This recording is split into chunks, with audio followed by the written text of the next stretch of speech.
Well, the time has come. Adidas has finally began to speak on their devastating situation, and while sugar-coated, it does appear evident that this is indeed the end of the Yeezy-Adidas partnership.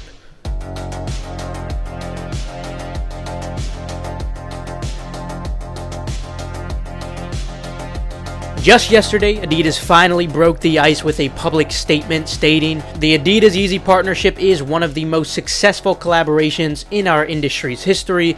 After repeated efforts to privately resolve the situation, we have taken the decision to place the partnership under review." Well, of course, it may seem that they are pointing out the obvious, given how public this breakup has been, but they still need to be transparent with their shareholders nonetheless. Imagine your mom forcing you to admit to stealing the cookies, even though you know that she already knows. Now, some of you might be getting optimistic, since this is vaguely worded. Don't be. Adidas is simply trying to break the news to their shareholders little by little to prevent a massive instant sell-off with panic.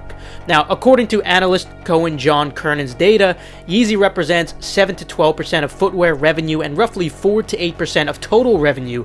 Now, what isn't considered in these analytics is the value Kanye West indirectly brings to Adidas for simply being associated with the brand. Nonetheless, the point here is that Kanye leaving is absolutely devastating news to the shareholders, so they need to break the news slowly and carefully, and they have every right to do so, considering no legal documentation has actually made this definitive yet. Although, most of us all know the endgame. So it really does suck, because I would have liked to keep getting Adidas Yeezys. I thought the quality was great, but don't get optimistic because of this message. Unfortunately, nothing is going to change. On the other hand, we do have some good news from this statement as well, and this ties in with the video I made a while back regarding what will occur with the Pirate Black Yeezy 350s and all other Yeezys. In that video, I mentioned that the most probable outcome would include Adidas still continuing to sell the remainder of produced products, including new releases, since it is too massive of a sunk cost for them to just completely eliminate.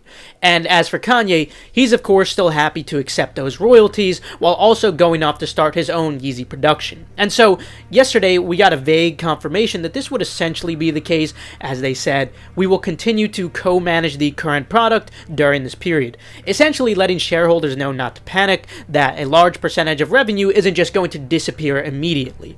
Therefore, I still do believe it is rather likely that we will be seeing the Pirate Black Yeezy 350, as well as some other hinted at releases that should be appearing sometime in the future. So at least that's one positive we got from this announcement, or perhaps I'm just being over-optimistic. You tell me in the comments below. Overall, this is sad news nonetheless. Adidas Yeezys were great quality, and Kanye trying to mass produce on his own is most likely going to lead to very high retails to maintain his high margins, which will be important if he takes on investors.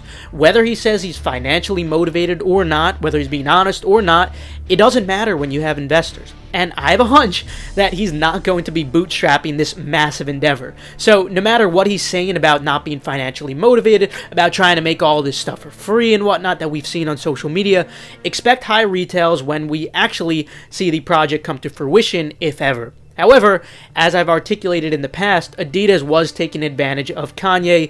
While it is still not the best decision financially in my eyes for him, I do still respect his decision. When he joined us on this show to talk about the Gap breakup. Any of these relationships that I'm in, like, I have to have a say-so, on the colorways. They were doing colorways. They were naming things. They were sending guys in telling me, "Don't tell your audience that you didn't name that." And they were slowing down, my allotments, and then copying the ideas. Some things took us 2 years. West helped turn around Adidas and make it cool again when it was losing ground to Nike. What I really want to re-articulate is that through everything that we have seen thus far, I do not believe that Kanye West is crazy by any means. Immature, sure, but calling him crazy is a really narrow-minded perspective.